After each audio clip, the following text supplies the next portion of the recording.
যীশুখ্রিস্ট হঠাৎ করে বললেন যে লাঙলে হাত দেবে না। কথাটা কি এরকম আছে? নাকি বলছে লাঙলে হাত দিয়ে পিছনে ফিরে তাকাবে না? তার মানে অর্থ তো একই দাঁড়ায় যে যদি তুমি পিছনে ফিরে তাকিয়েছো তাহলে লাঙলে হাত দেবে না। আচ্ছা, কথাটা কি আপনাকে বলছে? আপনি যখন ওই অংশটা পড়ছেন তার মানে আপনাকেই বলছে।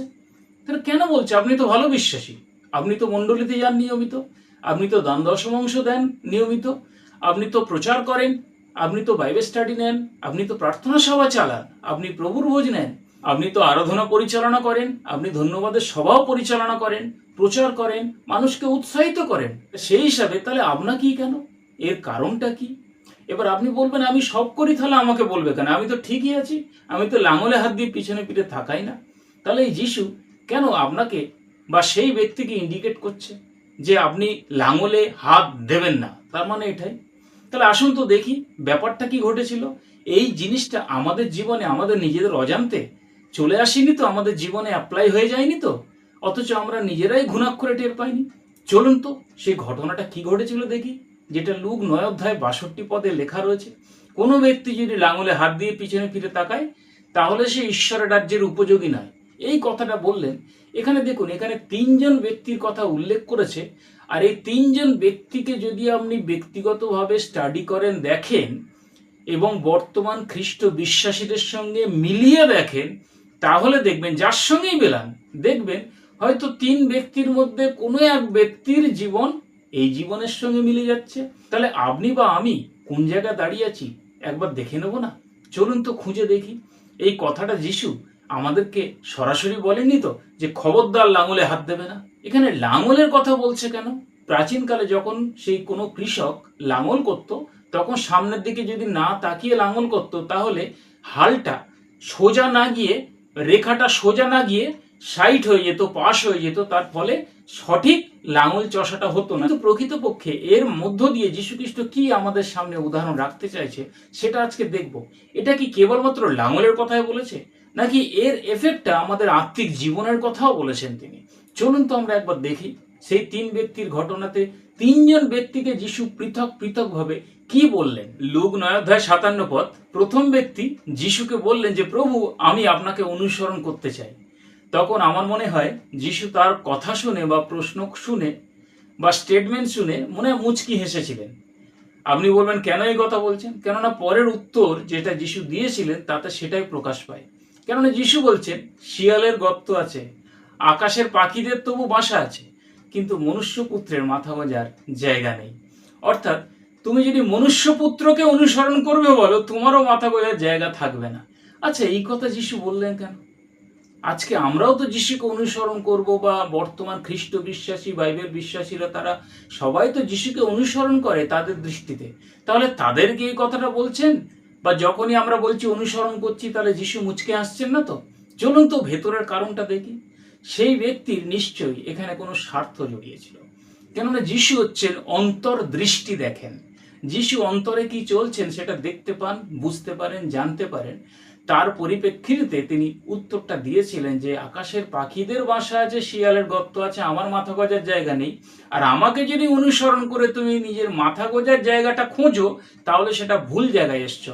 সেই কারণে তাদেরকে বলছে খবরদার লাঙলে হাত দিও না। আচ্ছা, যিশুর জায়গায় যদি আপনি থাকতেন, আপনি একজন হয়তো খ্রিস্টিয়ান লিডার, খ্রিস্টিয়ান পরিচালক, খ্রিস্টিয়ান নেতা বা পরিচালনা দেন, তো সেই হিসাবে যদি আপনাকে কেউ বলতো আপনাকে অনুসরণ করবো, আপনার মনে হয় সেই সময় কলারটা ফুলে যেত।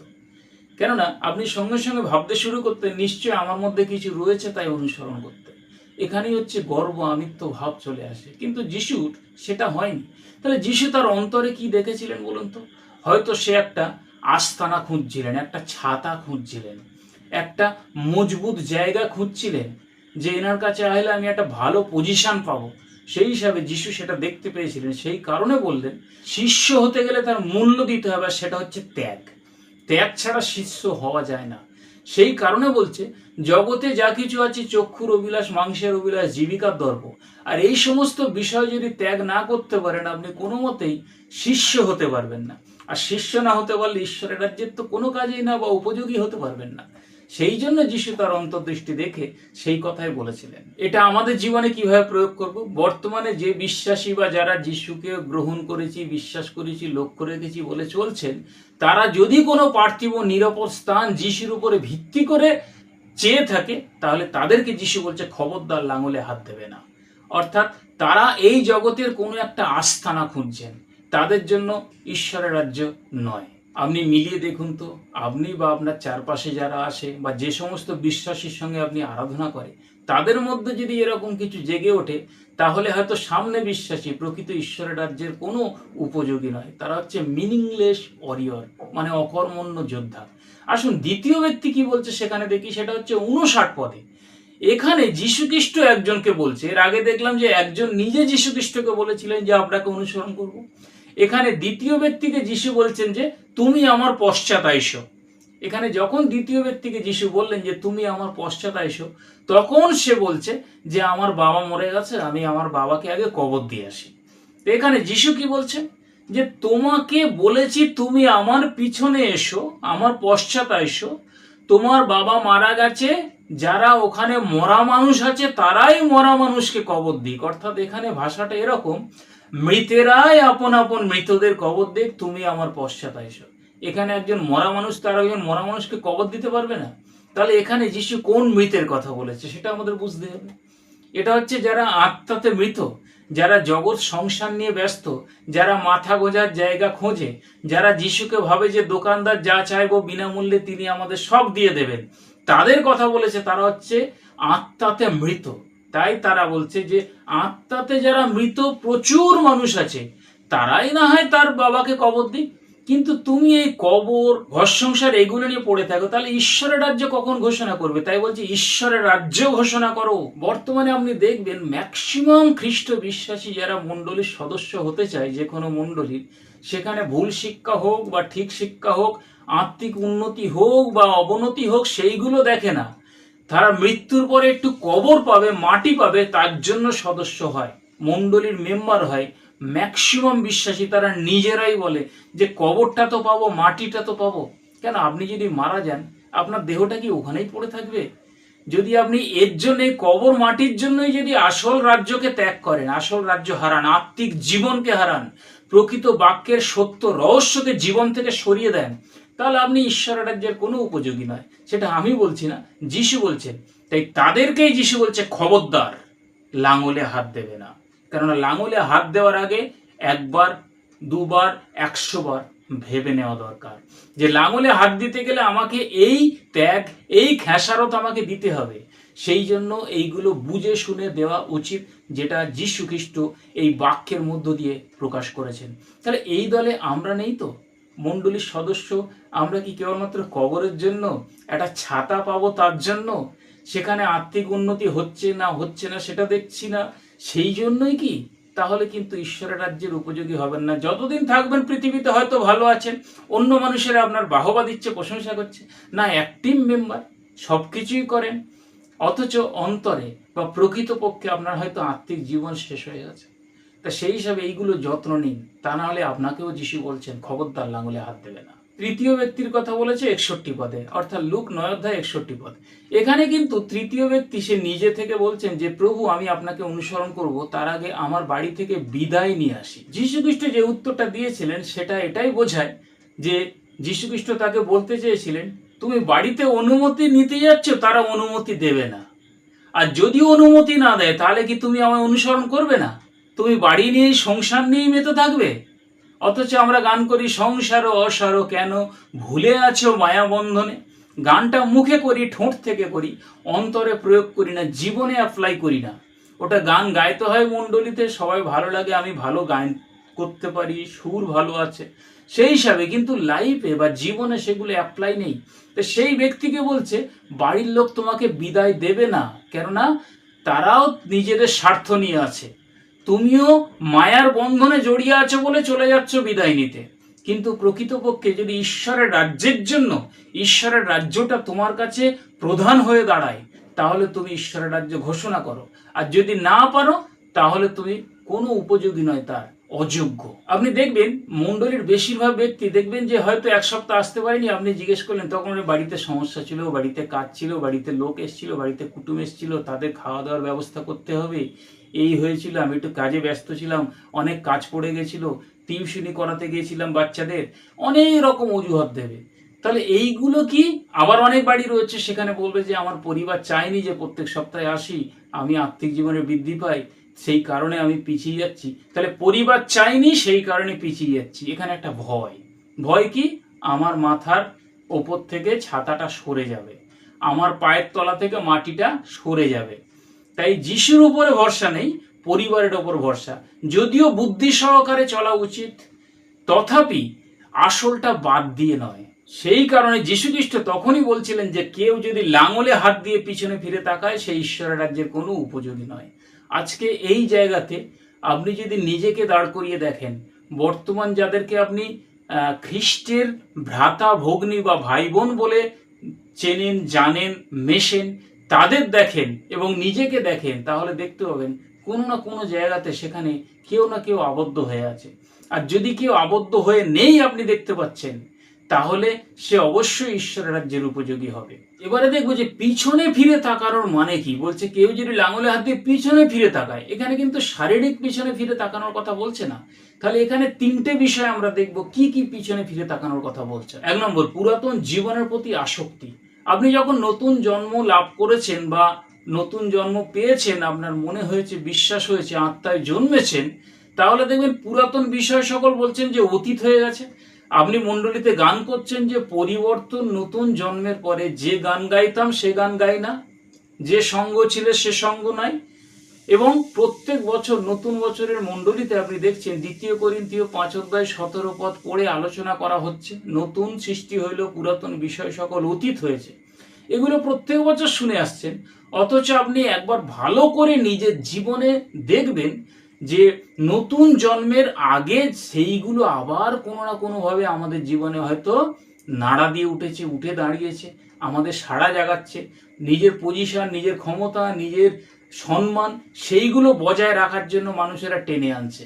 তাহলে সেই ভয়ের জন্য, সেই আসক্তির জন্য মানুষেরা পিছনে ফিরে তাকাচ্ছে যিশুর উপরে, বা সামনে যে সত্যকে সামনে লক্ষ্য রেখে চলবে সেই বিষয়টা থেকে মানুষ লক্ষ্য ভ্রষ্ট হচ্ছে। তাদেরকে যিশু বলছে খবরদার লাঙলে হাত দেবে না। এই দলে আপনি নেই তো? আপনার বন্ধু নেই তো? একবার ভালো করে দেখুন।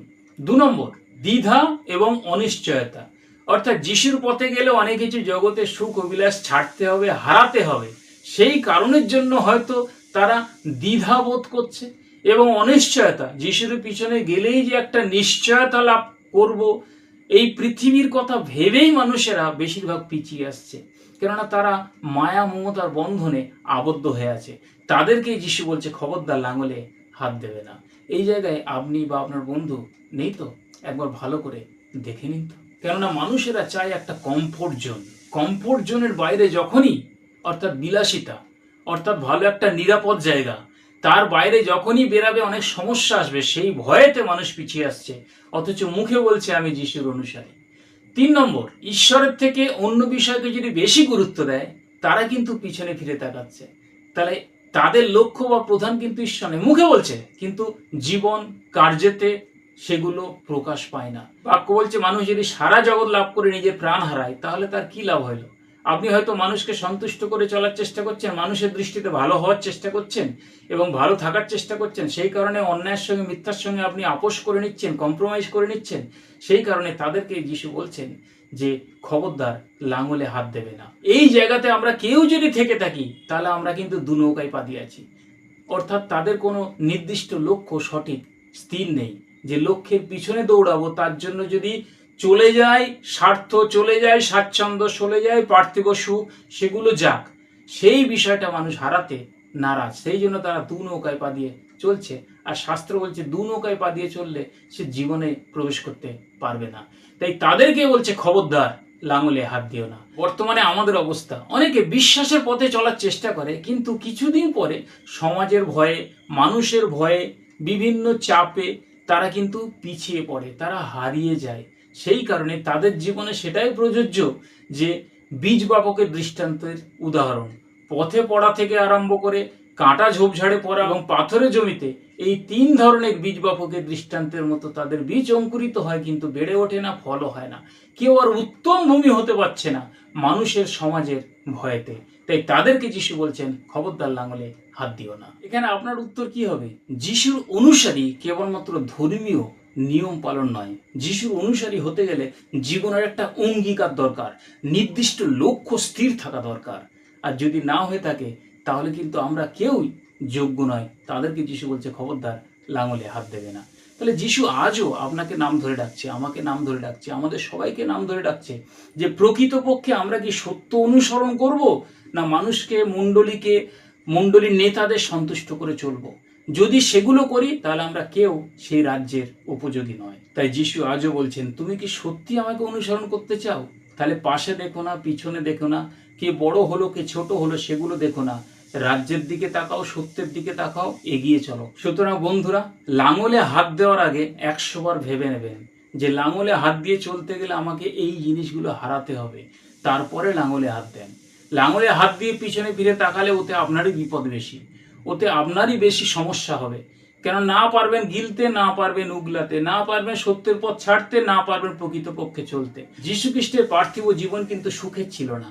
আপনার মনে হয় যীশু খ্রিস্টের পার্থিব জীবন সুখের ছিল, শান্তির ছিল? না। যীশু খ্রিস্ট প্রতিটি মুহূর্তে, প্রতিটি ক্ষণে তিনি কষ্ট পেয়েছিলেন এই পার্থিব জীবনে, এই রক্তমাংসের শরীরে। আমরা যদি পার্থিব জীবনের সুখকে আপন করে নিই, তাহলে স্বর্গীয় সুখ, জীবনের সুখ, অনন্ত রাজ্যের সুখ আমরা কোনোদিন পাবো না। তাই সেই রাজ্যের সুখ পেতে গেলে যীশু খ্রিস্টকে অনুসরণ, মানে এই জগতের সুখ, স্বাচ্ছন্দ্য, অর্থকে তিনি আগে প্রাধান্য দেয়নি।